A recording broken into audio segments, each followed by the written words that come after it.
And yeah, I mean, we've been talking this whole time like it was the podcast, which is great. Like, I love that kind of. Well, Nate, I've known you now for quite some time. Well, and that's the other part of it, right? Is when you And when I you always know thought you were somebody older. But as we've gotten, that is the truth. It is, we have both gotten older. But like, that's like part of the podcast, like experience is to be able to connect people in like a real personal way with folks that like everybody knows or everybody should know, but they don't know as much as they should, but they do know that they don't know as much as they should know. So they think they should find out. You know that I know that you know that I know.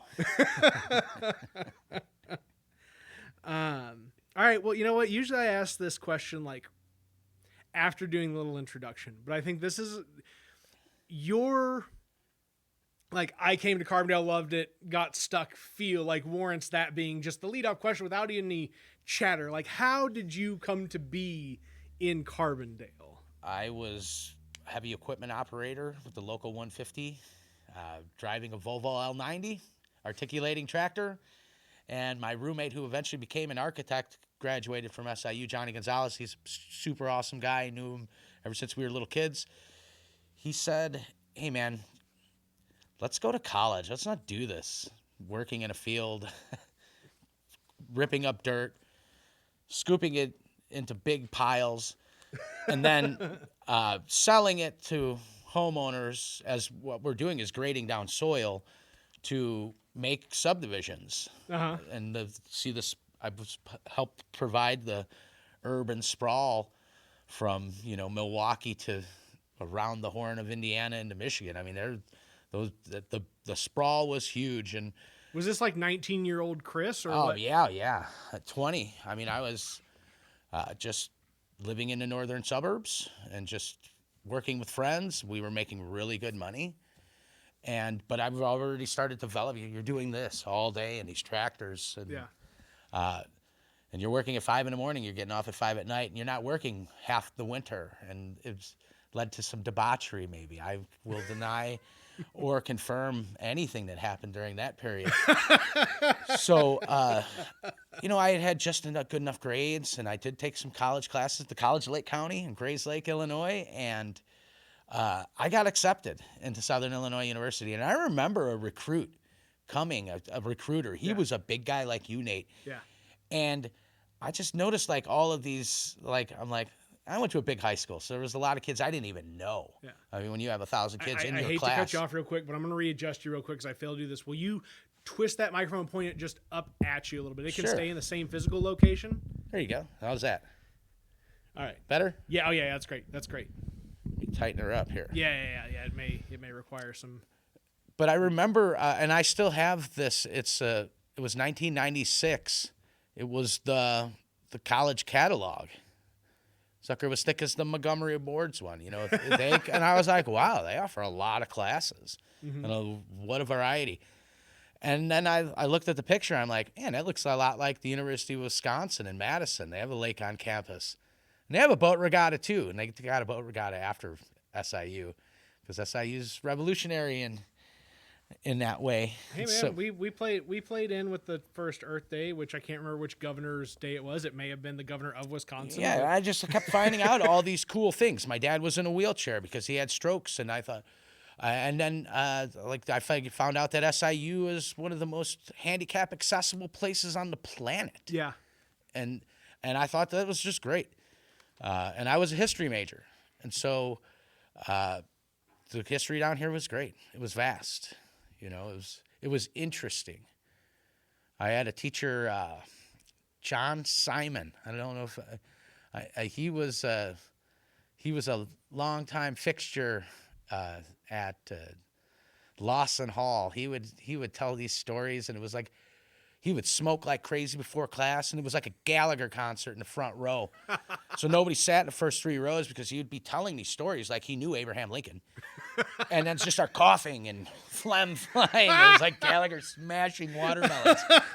And so that was like my first week in Carbondale, that class, like my first real memory of Carbondale. And some interesting things happening walking down Cherry Street my first day in Carbondale, and I was just like, holy cow.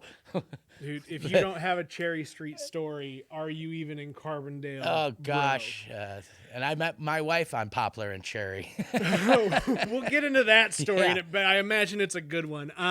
But the operative word here that Chris has used leading into what is about to be an absolute treat of an episode is the word interesting. And that's exactly what this podcast is about. The WTF Carbondale podcast, where we interview interesting people about their interesting lives. And we tie it all back to this little old place we call home, Carbondale, Illinois. Episode 49, Chris Walls.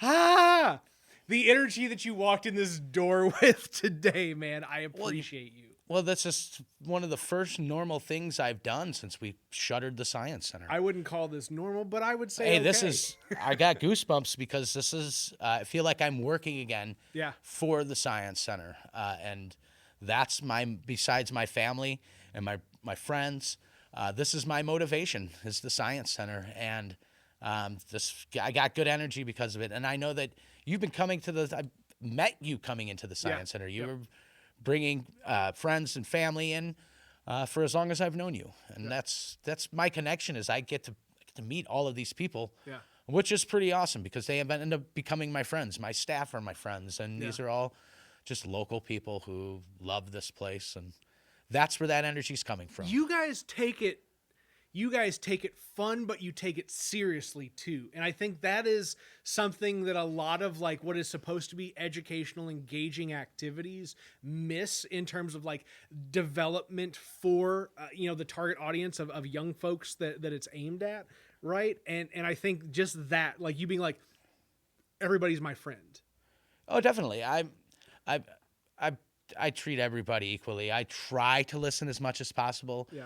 And that's, I think one of my better characteristics or qualities. My wife would be like, what the, that is not true. So, but I'm joking. So how did you meet your wife on Cherry? She was my next door neighbor. She lived on the corner of Poplar and Cherry, and I lived on the house due west of her, not right next door. And I'd be like, wow, they do not have curtains in their bathroom. Whoa, buddy. And my roommate's like, yep, they sure don't. I saw it last night. I was going to say something to you guys. I'm like, creep. So we let them know. We're like, hey, we could see directly right in there. And then they didn't get curtains for another week or two. And of course, nobody would have looked because that's not polite behavior. Exactly. It's perverse. But if I was always I act in good faith. So if you're just working and you look over and you're like, oh, sorry. That's not perverse. But if you're over there staring, waiting with this camera. Not okay. I'm joking. So like, wait, was it like right away you guys clicked, or was it like no, we were friends for a long time. Okay. I mean, a couple of years, and I wore her down. Just over time. Yep. So yeah, she ended up going to grad. She left for an internship at Disney, which is monumental for her. What a great place to learn a lot of different skills and meet a lot of international people. And I was entering my first semester at grad school. Some might say about Disney, a whole new world. I'm sorry. I had the dad joke, and it just had to get out. Yeah, you got to. I'm banned from dad jokes anymore, too. You're a dad. That's what happens. Yeah, that's it. You just grow this horn out of your skull, and it's all it does is tell goofy, silly jokes that nobody wants to hear. Yeah, definitely. I'm telling myself, less is more. Less is more. Let's talk about the Science Center. This is everything, buddy. You don't just get to be the Science Center. You gotta dig into the real carnal parts of your being on this show. That's how it works. You and my counselor, good luck. School or therapist? No. Yeah, there you go. So like Disney, what does she do here? She's a counselor. Oh, okay. And good too. I didn't know that, and that lead in for that setup. I appreciate you for delivering the punchline. There you go. Hey, and she's smart. I mean, she's just a wonderful woman, and my wife Lindsay, she kills it. She's the chemist for our pool. She cooks, cleans, works her butt off. She's my landscaper. She's a really awesome person. And well, I mean, and somebody's got to manage, right? Which is what you do. Oh, she manages me too. I mean, it's like she's a wonderful person. would be half the person without her. And she's a high school counselor. That's wonderful. But clinical too. She's not just she's LCPC. She's smart, listens. She's the real listener. I'm actually learning to listen from her because I am not a natural listener. I can look at you and smile and nod. But now I'm listening hard. But when I was 25, I was just a nodder and smiler. Does she get hands-on with the Science Center as well? I ask her questions all the time. She's good friends with our board president as well, Peter. So they have interesting critiques to offer me. So you get beat up from Peter and your wife. That's the trick and here. My wife is, like I said, she's a whip. She knows, and she could pay the worst and best, not worst, the best devil's advocate, because she'll that's gonna fail.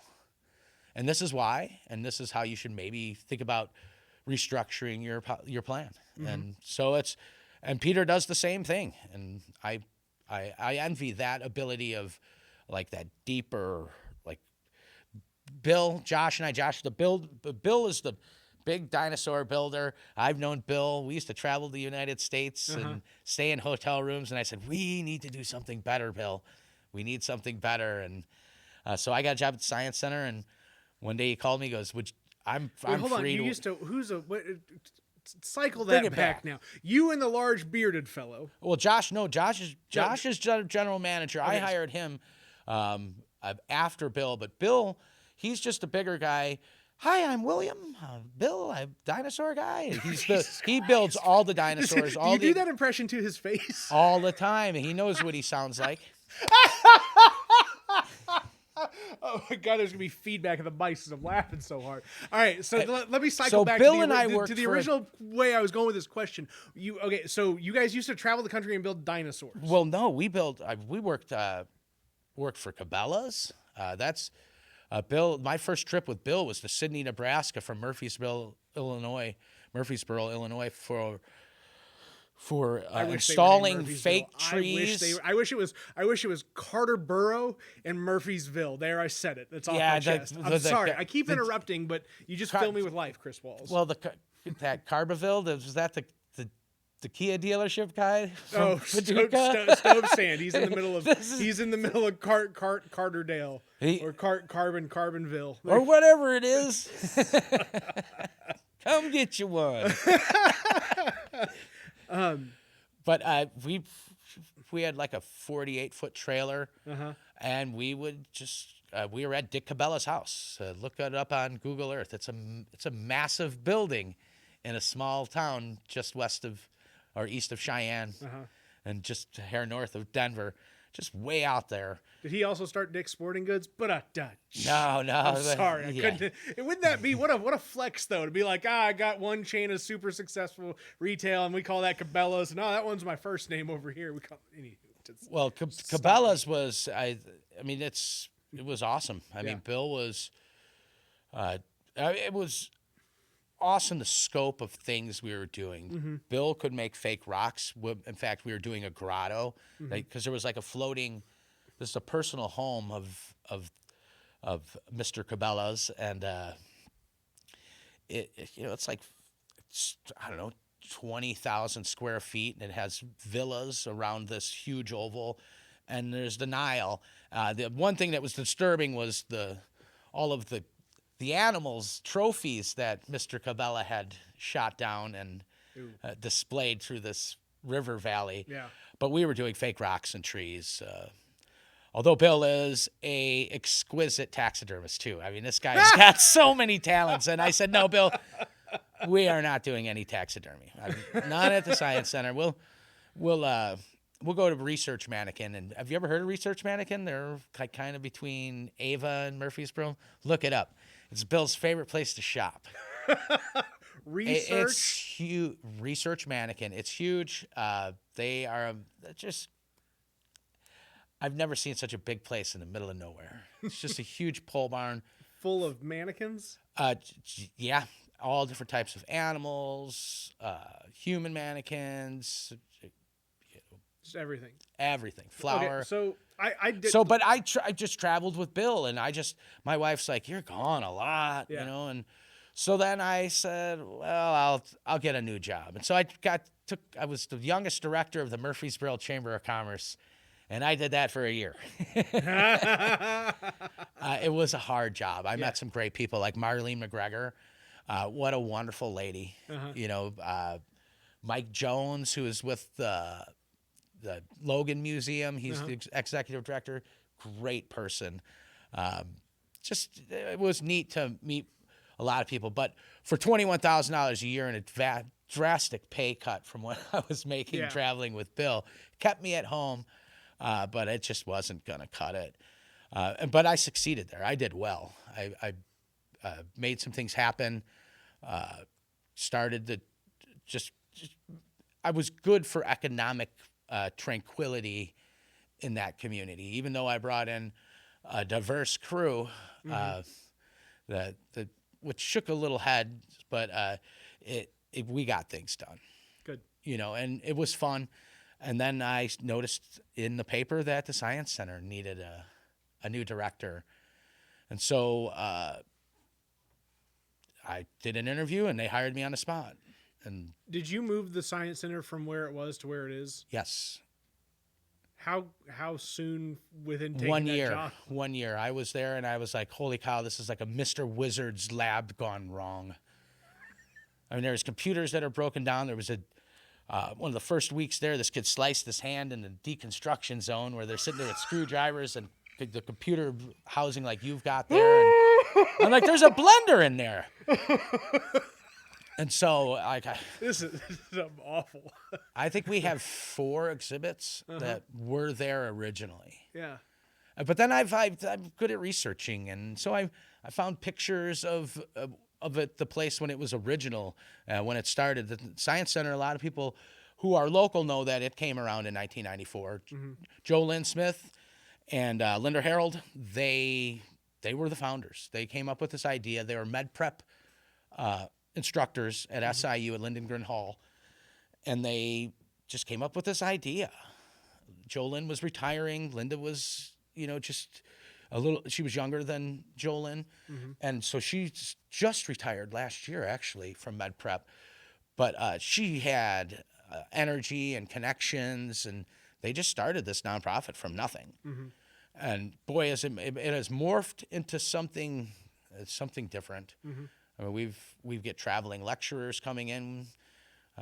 We had a guy from Biosphere too, and I joked with the board, and I said, when he came, I thought it was going to be Pauly Shore, and I have an older board, and it was crickets, except Peter. He's like, so, but it's. I missed out, man. I should have, when Kyle had Spot, I should have had him bring it by the Science Center. Shame on me. Yeah, if Kyle gets Spot back, I'll make sure it finds its way to the Science Center. Yeah, we're just it's turning into a place that's it's self-reliant. It's I refuse to take money from the city of Carbondale. Yeah. Because I know it can be used better. Yeah. And I didn't like the way the amount of hours required in WTF Carbondale for requiring so many recording hours of what you're doing with that money. We're a nonprofit. We're paying staff. Yeah. We're paying rent. We're just doing the work. We're trying to stay open. So and I noticed that wasn't viable. Yeah. So here's where I'm going to throw out to you on this, man. I may end up touching on 2 things I had no intention of touching on in this conversation, and having it more private, but whatever, man. We're about to make the strides that we're about to make. The Southern Illinois Community Foundation has really caught its footing in the past couple years, and I've gotten to just have some interaction with Byram, and I'm going to have him on the podcast at some point in time.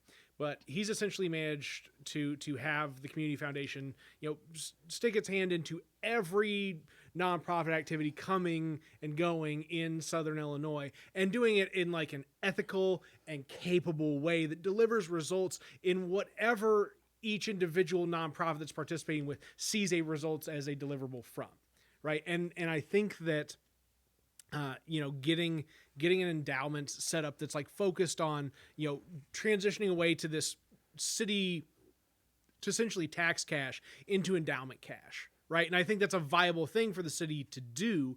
and can land like in a really good place for all of our nonprofits, open it up to more nonprofits being able to seek funding, and then to kind of, free them to be the nonprofit that they need to be, and still be able to like find, and it's not a ton of money that everybody gets, but every little bit helps for everybody.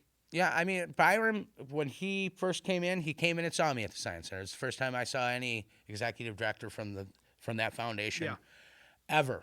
Yeah. And I've been with the Science Center now this November will be 14 years. So we have a little bit. It's nothing. The SPEEs set it up. They set it up for many nonprofit organizations, and those are wonderful people. Edie I got one of her walking canes hanging in the Science Center just because they were impactful to me. Good. And Byron lets me know when like things are available.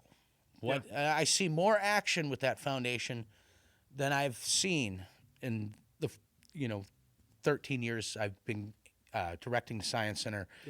And it's a breath of fresh air because there's a decent amount of money sitting there that hasn't moved in it's 20 years. It's a flat line, but now you start seeing just a hair up. They're working. He's a good director. He's bringing in support staff that does programming. That's what I did at the Science Center. It's like this is nothing new. This is what leaders do. They bring in people to make their job easier, and they're better at things that you can do. Like I have a program coordinator because I can program just fine. She's way better at it. Connie Adams is way better than I am at programming. She's also a scientist. I am not. I play one at work. I play one at work. It's good. I like that. A general manager, he's recreational management. He's really good at what he does. He's good at remembering Josh. He's the big guy who looks like he's a biker. Actually, soft teddy bear. Friendly as all get out. It just looks mean. And how does he maintain such a phenomenal facial hair structure? Well, if you love yourself, you take time. That's what he told me. That's what that's part of who he is, and he's proud of it. And I said, "Is it really that color?" He goes, "What do you think?" And I said, "What's with the deep questions? I'm supposed to ask the deep questions." He says, "What do you think?" So, one great thing about the Science Center is I was able to hire people who were not my friends, who are every one of them are now. And I haven't had turnover. I have not hired a new person since Josh. And Josh was just hanging around. He would bring his kids up there. He was going to college at SIU. And he goes, "You need any help?" "I'm just sitting around." And I said, "Sure, help me move this around." Then, a couple months later, he's like, "Hey, I need an internship. I'm supposed to do 30 hours a week, and it's supposed to be unpaid." I'm like, "Come on down." Cha-ching. So we had the longest interview period. It was a year long, and it was fantastic. Is that coming from downstairs right now? I know how to get out of here quickly. All right, cool. So long as you're good, we're good. All right. That's the ghost. That's the first time I've heard any sort of like haunting sounds. So we're walking out together this evening. I tried to hold it together. I was just like, maybe that's just somebody who's outside having some fun. Anywho. Scaring me. So he's well, I'm glad we're both skittish. Like I'm definitely afraid of the dark. Well, it's been quiet. It's just been my voice and your voice, and then you hear woo woo woo. Here it is. And I think it just answered me. I'm gonna go. I'll keep everybody in the know as what's going down. If you start screaming, I'm not coming following. Oh, they're just warming up their vocal cords. They're filming a musical. That was terrifying. Yeah, I thought somebody missed their meds today. Oh my gosh. No, okay, that makes that so ought to much bring more the sense. ratings up. All of a sudden, this turns into like a Blair Witch style. Like, are you recording this? Everything's on a wire, so it's all gonna like be a bunch of shaking, running motion, and then just cut to black. There you go. Yeah, that still That was sounds only ghostly. 5. That was only like what 9 stairs. I'm out of breath, man. I'm in poor shape, Chris. That's Dave, a shame. I am also in poor shape. It's tough, man. COVID makes it tough. You said you lost like how many? I've lost 40 pounds, but it's because I forced myself to stop drinking Mountain Dew and Dr. Pepper, and I know that I'm right across the street from my trigger point, Oh no, Dairy Queen. oh no. It's just being mindful. My Bill, So you glad to keep know hearing it's the people ghost. and not And, fucking ghosts, man. I'm doing it is because my exhibit builder has been diagnosed with diabetes.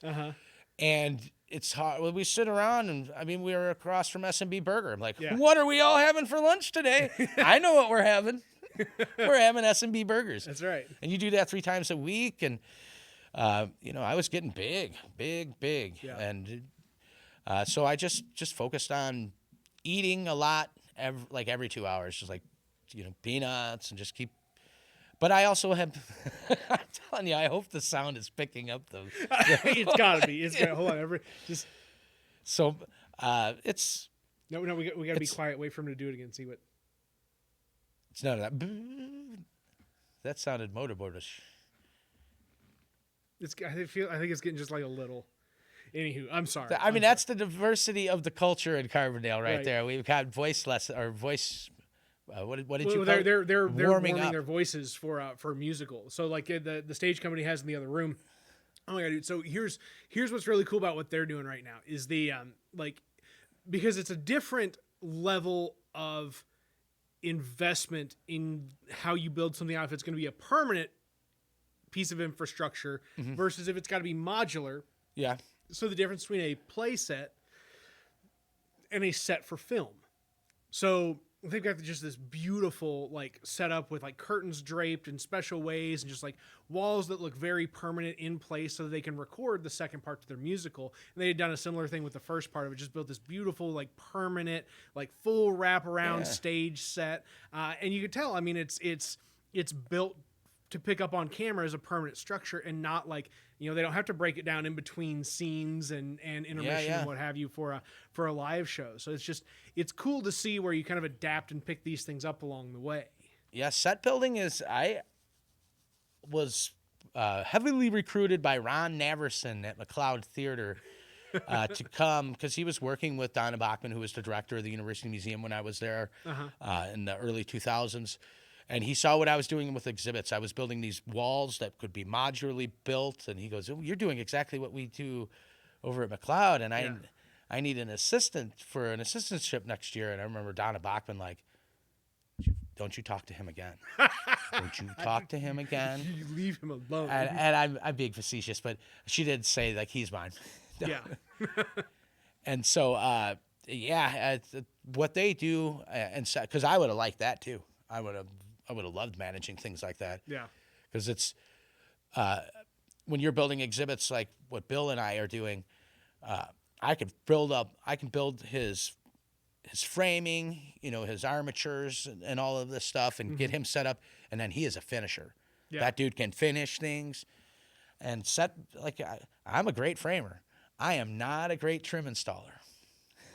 So so with Bill and I working together, it is awesome. And then Josh running the Science Center floor, and Connie doing the exhibits, and Abby Sell, our animal curator, because we've got so many dang animals now. It's just, I did put a moratorium. No more animals. We are not a zoo. So did you guys build your own dinosaurs, like all the stuff? All of them. Every single one of them are from scratch. And if anybody wants a dinosaur, we'll build you one. They cost money, but they are awesome.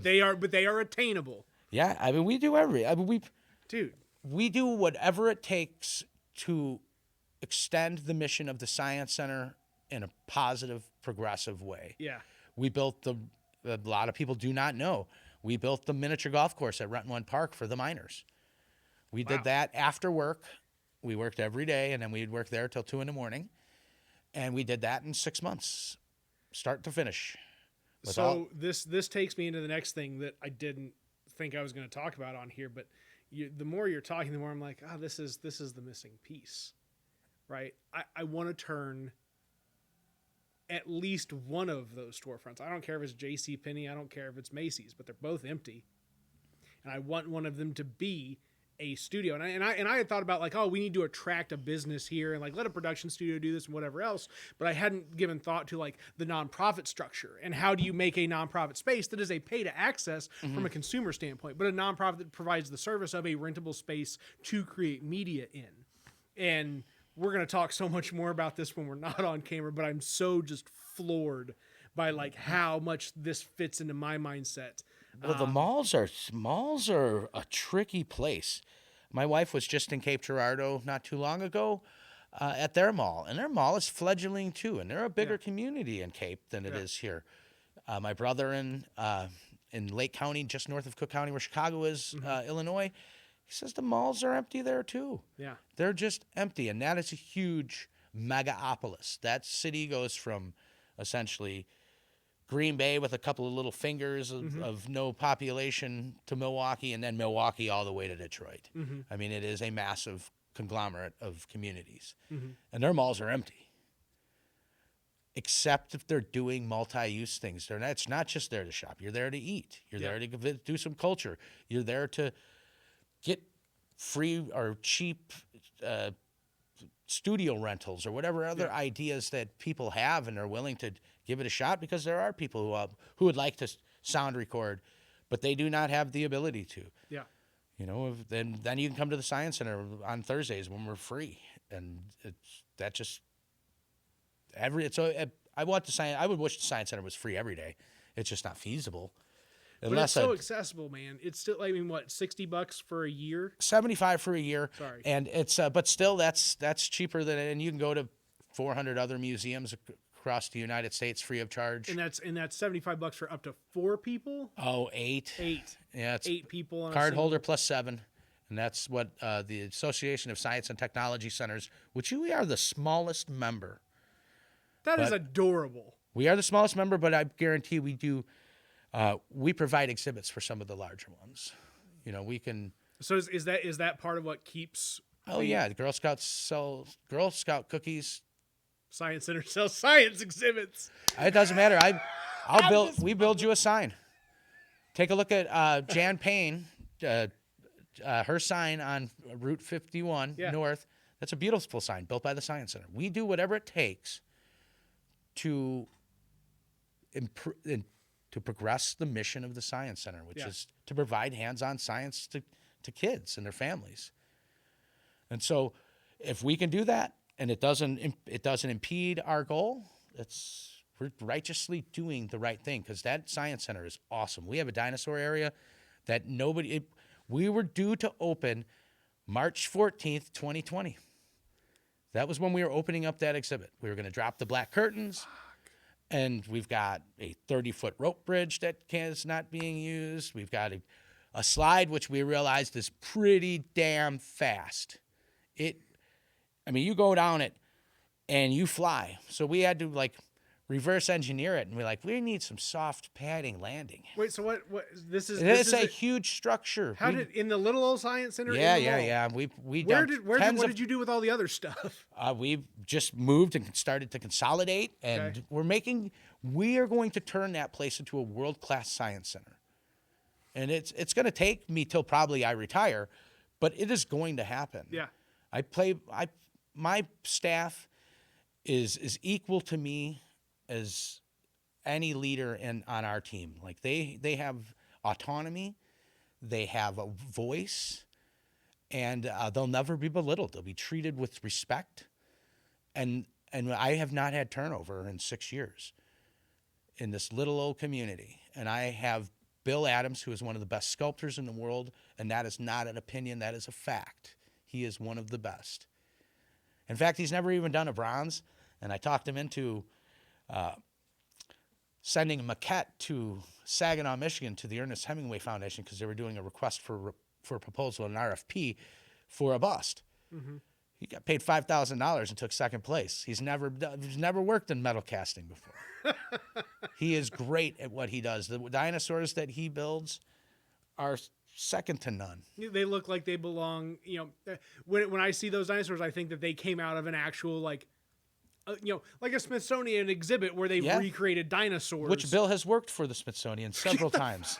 So man. Bill is, and he's so humble. He doesn't even know that he's that good. He reminds me, I told him, I said, Rodney Dangerfield on Caddyshack was like, I'm bombing out there. And whoever the director said, no, you're doing fine. Well, nobody's laughing. Well, they're paid not to laugh. They're on set.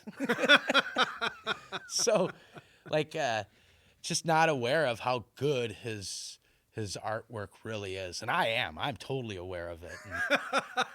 And I'm like, do not ever offer a price for sale ever again, Bill. Peter and I will be doing that. You got Chris here to take you home on that one, buddy. Well, we've made a pact. It has to be 2 out of 3. Peter, Gregory, myself, and Bill. If we're doing a bid, 2 of us have to agree on the price. And it's a great check and balance. And because we'll do, if it's a community member, we will help our community any way we can. Yeah. Even if we're not getting paid through the Science Center. We'll come over, I'll bring my crew over, and we will help. Does Bill have do you guys have the ability to, do you guys have the ability to scale? What do you mean? Oh, yeah. Scale. Oh, yeah, do you have the ability to go from, a small crew doing the projects by projects to a crew of 50 or 100 to build out an entire setting? If I needed to, I'm sure I could, but we are our own crew. I do bring in subcontractors. Oh, I'm being selfish about my own thoughts. And sure. I'm just quizzing you to figure out where we're at. No. I can manage whatever. Peter's taught me it's all about knowing every one of your zones and every one of your, or like little departments that you have. Mm-hmm. You have to be in rapport with those leaders. Yeah. And those leaders are the ones that are being a leader with you, and together. Yeah. That happens. So there's no way one person can manage so many people. He manages, or she, anybody can manage a large group, but through trusted leaders in those groups. Yeah. And so that's integral. And we're so small at the Science Center that it's just, I have the luxury of a board president who, was very successful in business. And he has lots of things to offer me mentor-wise and friendship-wise, because Peter's a great person. I love hanging out with him.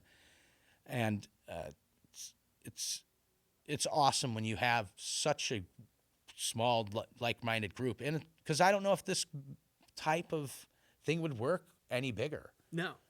I mean, that is the trick. I question that a bit. The reality is you can have a board of people, but you don't need all 15 or 12 or whatever of those people to be on that, that movement core, right? Because you have to be able to work on the fly and really make it work as you go, because each day shit's going to change. Oh, definitely. I'm learning on how to utilize the units of your day.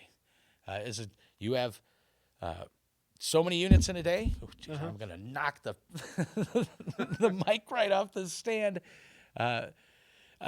So we all have to watch of, are you dealing with something that's immediate important or immediate non-important? Yeah. If, for instance, Josh is good at being able to, he'll get a call. I lost my membership.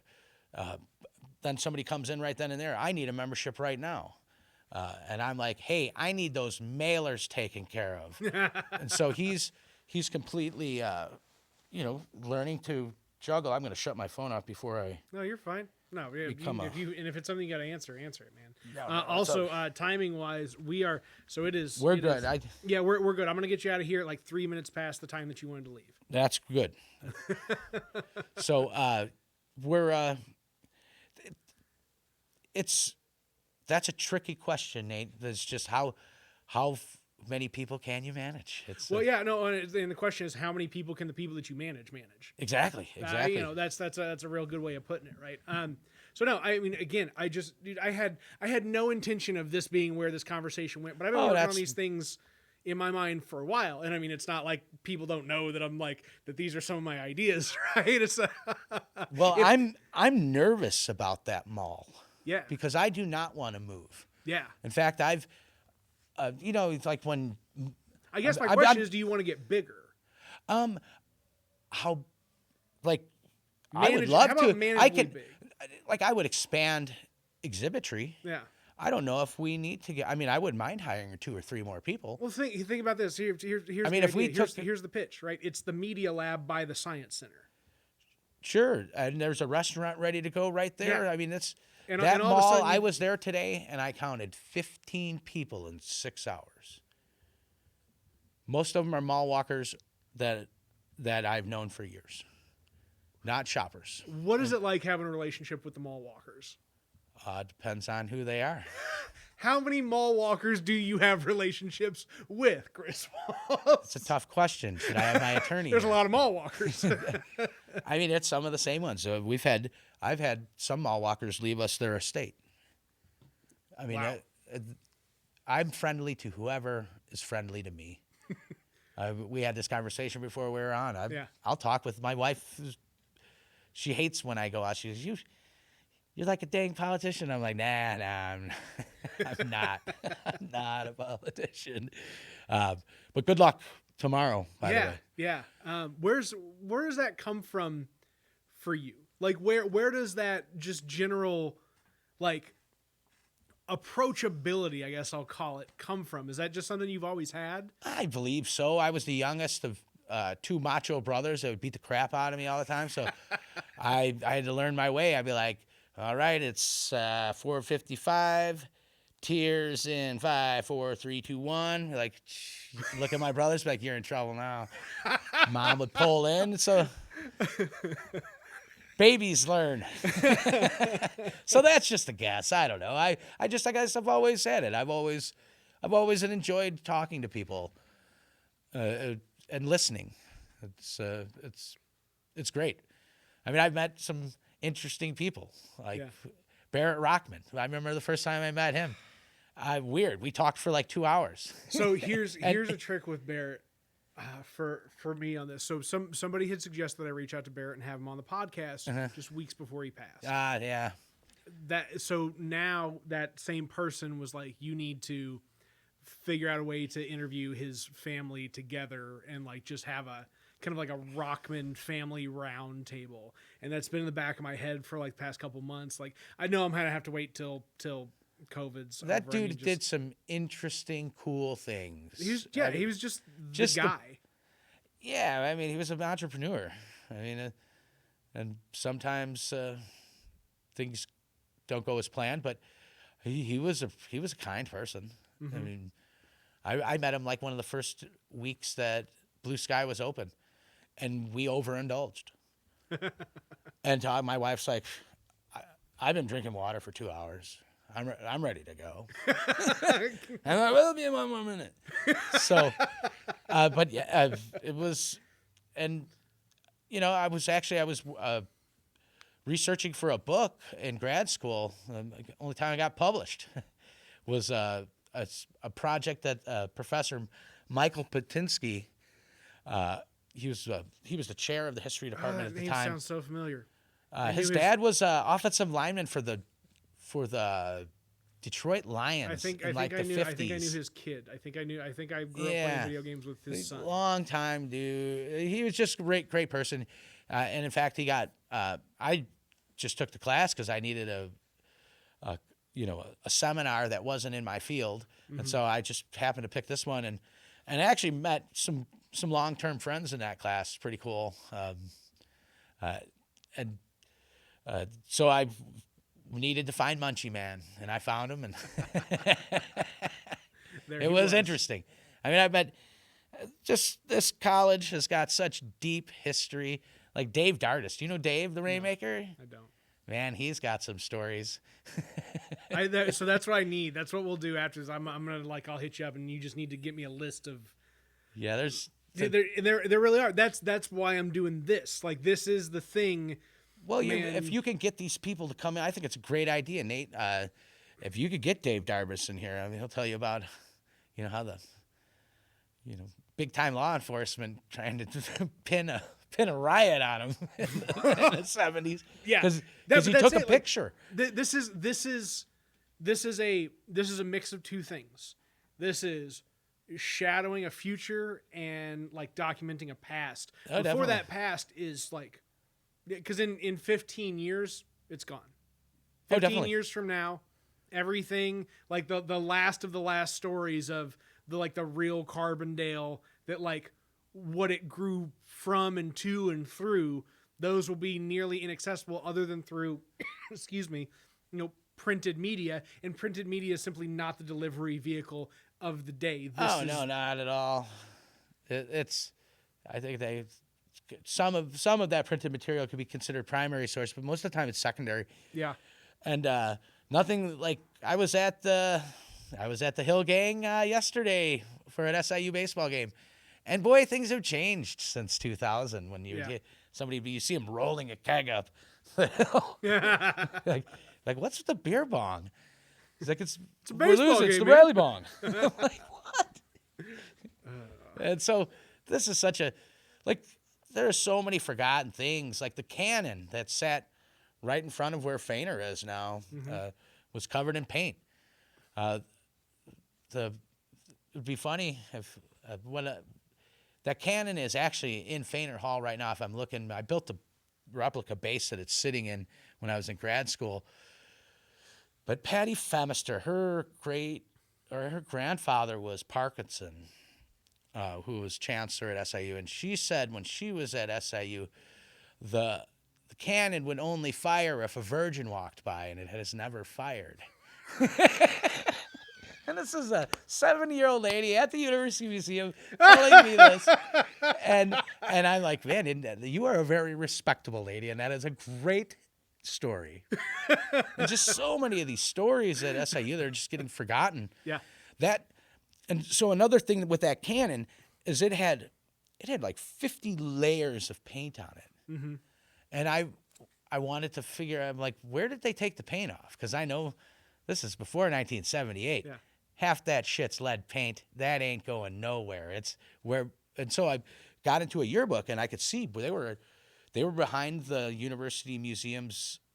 It's off McClafferty Road. It's where they store all of their artifacts. And don't ever think about going and checking that place out at night. You will get you will get caught quick. That is the most secure place in Carbondale by far. It's got great artwork out there. But I walked It's not along. even been around that long. It's only been around like 15 years. No, not the library annex. If you keep going back, there's Renoirs, Picassos, Warhols. What? Oh yeah, here's the history of this town. The purchasing under Delight Morris and Basil Hedrick, who was he was the director of the University Museum. And so if the University Museum ever wants to know the real history of the University Museum, you come and just talk to me. I look at my research paper in grad school. We'll publish it through WTF Carbondale. No. So this is exactly why. All these stories they're all secondhand. So I'm Yeah. like the secondary source, and these people are getting older, and like the Mayor couch Neil fires Dillard. and the streakers, and there's just so Yeah. many things that just No, Neil. So here's I've waited to get through obviously where we're at with politics and stuff right now. But I've like one of the first phone calls. There are two phone calls that I mean to make like Wednesday. Right. One of them is Hugh Muldoon. One of them is Neil Dillard, and it's because like you want the key like to the chest of knowledge. yeah. Right. These are some of the guys. Right. Margaret Nesbitt. I've after vaccines and all that other stuff and making sure that we're safe in place. Like there are people that are with us that are the key to so much about us that we don't, and we struggle to contextualize because, like you said, they're all secondhand stories still. Yeah, and I'm loaded with them, and it's funny. I wasn't aware enough to actually just whip out my old recorder, which I had available to me. And I wish I did. It's one of those things in retrospect. You're like, well, I failed humanities because it would have been so easy. And I could have just been like, yeah, I've got these tapes, and given them over to communication building and be like, put these in your archive. So here's the thing. So Jack Titchener, when I did my interview with Jack Titchener, I was so thrilled. He was like episode 24 or something like that, and it was just getting some very credible people willing to have a conversation with you like this has lent credibility to this project early on, and I think that's what's going to make it a long-term success. Jack talked about Dwight Morris's vision starting in like 1948, understanding that the acquisition of broadcast licenses would forever change the direction of the college, right? And gear it towards and the change future. he was the first. They were the first people. One of the first universities to change from a Native American. There was the Southern Illinois University Maroons. And then they changed by a vote to the Salukis. But what I read in this newspaper article was an editorial because people were tired of being called the morons. Mm-hmm. So it wasn't necessarily because it was the right thing. It was just the thing to get them away from. All right. So that's just like these are these stories that like that they're just this community is just filled with them. Yeah. Just filled with them. And so many people touch on this community. Like this is a place where there are so many people globally that have a little piece of this place with them. And all of these stories are still tied together very well through here. My wife was telling me that there was some Facebook page, and don't ever try and contact me on Facebook. I will not reply because there's a Facebook page I'm not in charge of. What, Chris? No. Get me on my MySpace page. That's right. So I'm still they're going to pull through. But so your wife says there's a Facebook page. It was just talking about Carbondale. What happened to you in Carbondale? And all of a sudden it mushroomed or snowballed mushroomed. Where's my mind going? But it snowballed into some kid got a scholarship for like people are saying $100 the beer group. The beer group. Craig runs the beer group. Like that's actually that makes me proud. Yeah. And I don't know why, but I was like bunch of old beer drinking Carbondale wannabes because they're not anymore because they live somewhere else, and they still have this thought. I have friends still come down here 20-something years later. Hey, let's go out and party. I'm like, man, that's not what I do in Carbondale anymore, man. but that's what they do in Carbondale. But here's the thing, right? So now there's another opportunity there to just like, you got to find a way to capture it for the new and the old, right? Like that's where we're at and where we don't have a lot going on in town. Like now's the chance to be like, okay, we know that we need to build it so people that are here currently have this like fond memory 20 years down the line, but we also need to have this thing where people from 20 years ago, 40 years ago, whatever it may be, want to come and relive their fun. It's like a theme park for your memories. Sure, yeah. Is what this why the place cellar is. will always be here at PK's and That's right. And Paul Stokes, the owner of the cellar, he'd be a good conversation, I bet. Yeah. If you could get him in. Well, I gotta get him on. I gotta get Robbie on. Robbie would be great, man. Robbie is a good person. He's another volunteer for the Science Center. Is he? I've been for a long time. Very good. Very good. What does Robbie do for you? He'll give you money. He'll give you sound. He'll give you equipment for free. You know, Robbie's a good person. And so when we start losing all these old sound guys too, because we lost one, and he was really good to the Science Center too. So happens too fast. Yep. My skin's crawling now. I'm sorry, buddy. No, I mean it was I missed Joe. Joe was one of the people we had talked about. We tried to get it set up. We tried to convince SIU and to let us bring the Sunset concerts virtual with something similar to what we were doing with virtual varsity stuff, which was awesome. Thank you. That was awesome. I mean, it's still going. I know, but just when it started, we were just so confined. Yeah. And at least for my family, it was just like my wife and I just were jamming, and it was. Was it Lucas Feather or yeah. who was? Yeah, definitely. Yeah, Lucas and Feather. And then they played later, and it was awesome, and we were all thankful that they did an encore. Yeah, because I don't know if they knew, but my wife and we needed that night. Yeah, it was nice. So I actually forgot about that until you you repeated that, and that's the truth, man. Thank you. That was good. It was the right timing, and Lucas Feather, they killed it. Yeah, no, they were real good, Mike. Well, and that's what's nice, right? Like we've got. It's really weird being on the inside of like what is going to be like something that an arc that stretches over the next several decades, right? As as lights fade in, lights fade out, right? Like this is where we're at. That is just the stage is always set, but the scenery may change. Now I'm trying to like work myself through getting emotional. Joe Sunset, like what we want to do is get a bunch of like old Sunset concert footage, because this dude has you like Joe has everything for his literal lifetime, right? And he doesn't just have everything; he has everything, and it's all digitized. Mm-hmm.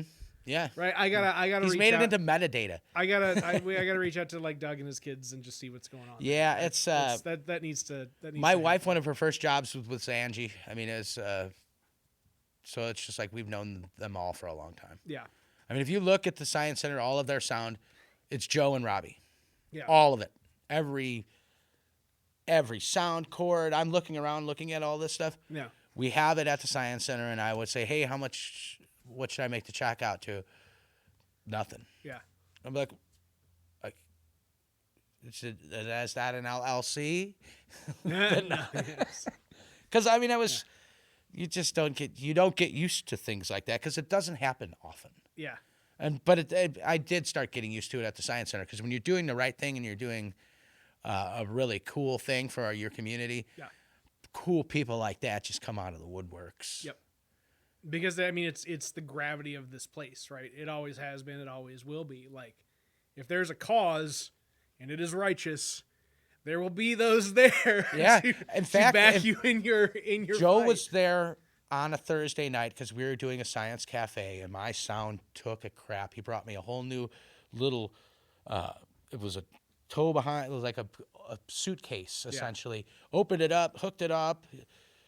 I go, I'll return it tomorrow. He goes, no, don't ever return it. And just left. And it was used, but I'm still using it today. That was like 8 years ago in June. It was like, so he was on his way to get set up at like 2 p.m. And he made a stop at the Science Center first, set it up 10 minutes, and was gone. The best part about the other side of it is Joe making you feel good for overpaying for something. Hell yeah. I bought a violin for my daughter. If it's not for the Science Center. That's correct. That's great. I got a pair of speakers. I've got some drumsticks and some chords and some other things. And I'm perfectly happy with those purchases as they sit. And rightfully so. He needed to feed himself and his family too. That's correct. And that's why I would never buy an instrument in his town from anybody else but him. But I hope Soundcore stays alive. Yeah. I really do. I pray for that. Well, they've got, it's the way that he had been restructuring the business for years before, the way that he had consolidated into the small business development center and utilizing the incubator space. I never saw it firsthand, but I'm sure he could figure out like, oh, here's how I consolidate, all of my retail, get everything that is in the production space out of the retail space, and understand like how I preserve one, the other, both, whatever it may be. And like arguably the more important component is the media part, right? It's one thing to have, the ability to like move all of the physical goods, but like the memories that like he's just got a hold of. Yeah. It's a tough one for our community. Yep. That's for sure. I agree. Man, we're like getting right there. We got one more minute as it sits, and then I'm feeling comfortable. Thanks for coming to my house, pounding the pavement. I hadn't seen you for a while, Nate. Yeah. And I think I scared the crap out of you. I was lifting up something heavy, and I was like, "Rah!" I'm like, holy shit, somebody's on my porch. Yeah. P505. It's funny. It's just a lot of using, screen porch doors as sneeze guards and whatever else this whole Yeah, time. yeah, yeah. I've been double vaccinated, had it, and gone through the whole thing. I'm legitimately like the least threatening of anything, but also like people want to see your face, and at the same time you're outdoors of everything, and like so I've kind of ran around then in that way. And so it's been kind of funny, just the different kinds of approaches, whether it's somebody bolting in the door because they're excited, which has happened. I've had people nearly knock me down as they rush to their front door. I haven't talked to anybody in weeks. I've only used 4 words. To folks who like, it was I hit Tassus up. I was just finishing my route yesterday, and Tassus was sitting on his couch, front doors nice, just a little bit of breeze flowing through, and I came up and I hung it off, and then I was like, oh no, and it fell off with the wind, and I picked up, I hung it back on there, and was like, hold on, Tassus, and like hang it up, and then step back, and then it was like, okay, now you're good, and he just like gave me some thumbs up, and that's all you need, right? I didn't need any more than like just for somebody to see your face and like know that you still exist as a person physically after the COVID times. Yep, you keep naming people who have been instrumental in always being a long-term donor to the Science Center, and that's Mr. Carrianis. Tassus is a wonderful person, and his wife. Do you ever get cool stuff from the recycling center? I can go in there with impunity. In fact, we had a dinosaur that we couldn't get out of a truck, and Peter followed one of Tassus's employees with his Tesla down 13 going 5 miles per hour.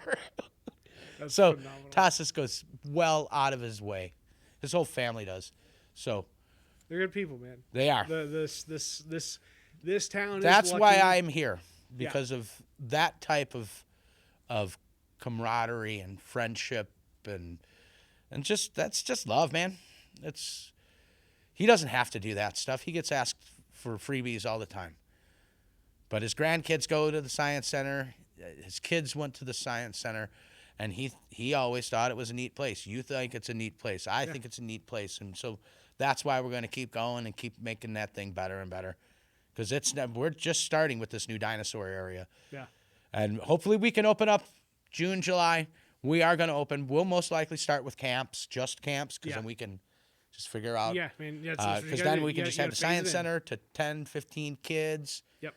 With limited support staff needed, but cleaning things when you have 50 kids there, it's just impossible. And we're keeping just them not separate or keeping them, distance or anything. It's And Bill just got vaccinated yesterday, and so we're not working until my star pony is healthy, and it would be healthy for him to venture out like that. Good. Because he works isolated, essentially. He works when Josh and I aren't there. So we're running 2 different crews. Mm-hmm. And it's kind of stinks because that's one of your best friends that you're just talking through on Zoom. I know that feeling. So, hey, thanks for having me, Nate. Yeah. This was really awesome. Absolutely, man. It was absolutely awesome. Episode 49 of the WTF Carbondale podcast. Chris Walls, one of the most interesting people amongst a slew of most interesting people, whether he'll tell you that or not. As always, folks, have a good one, whatever that one may be.